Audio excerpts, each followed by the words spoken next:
올해는 한국 선교 140주년이기도 하지만 분단 80주년을 맞는 해이기도 한데요. 트럼프 2기 행정부가 출범하며 미국의 대북 정책과 남북 관계에도 큰 변화가 생길 것으로 전망됩니다.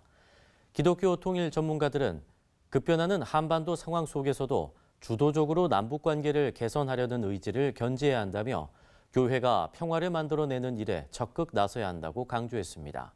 오요셉 기자입니다. 트럼프 2기 행정부가 들어서며 한반도를 둘러싼 국제 정세에도 큰 변화가 예상됩니다. 일각에선 하노이 정상회담과 같이 트럼프 대통령이 북한과의 적극적인 대화에 나서며 북한과의 관계 개선과 핵 문제 해결에 나설 것이란 전망이 나옵니다.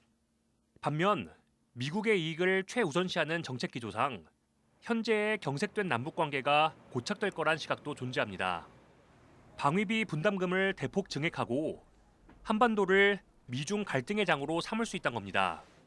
특히 최근 우크라이나의 경우처럼 한반도 평화 문제에서 정작 한국이 배제되는 코리아 패싱이 우려되기도 합니다.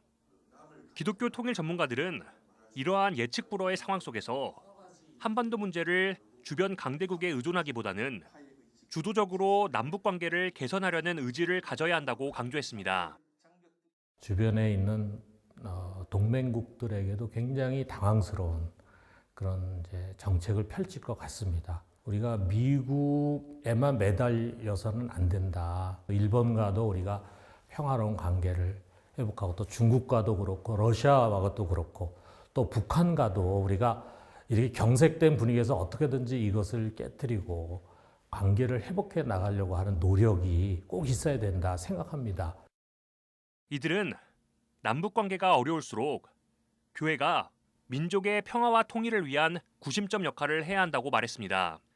특히 분단의 상처가 오늘날 남남 갈등과 정치 대립의 근본적인 원인으로 작동하고 있다며 정치적 이념에 매몰되지 않고 한반도 평화와 남북 화해를 향한 마음을 모아야 한다고 강조했습니다. 오늘의 남남 갈등은 결국은 뿌리가 분단입니다.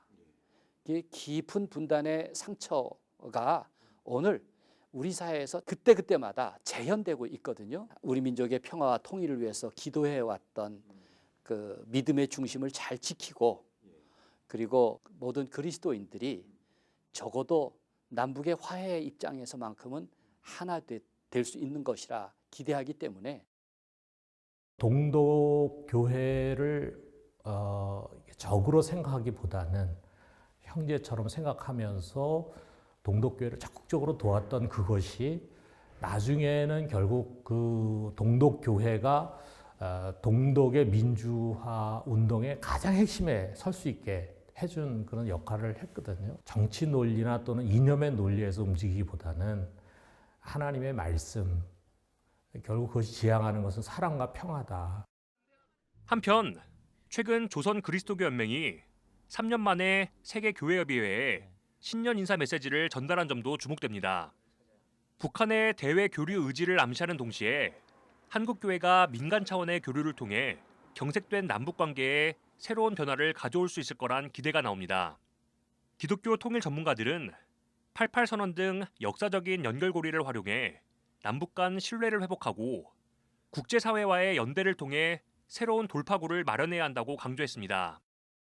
88 선언 이후 그리고 또 그 이전에 도산소 회의 이후 할 수 있었던 역할은 세계교회와 함께 기도하고 통일을 염원하고 그리고 각국 간의 협력을 끌어내는 일이었는데 앞으로도 이 일은 지속해야 할 것이고요. 북한 교회를 향해서 문을 두드리고 있는 것도 현재 진행형입니다.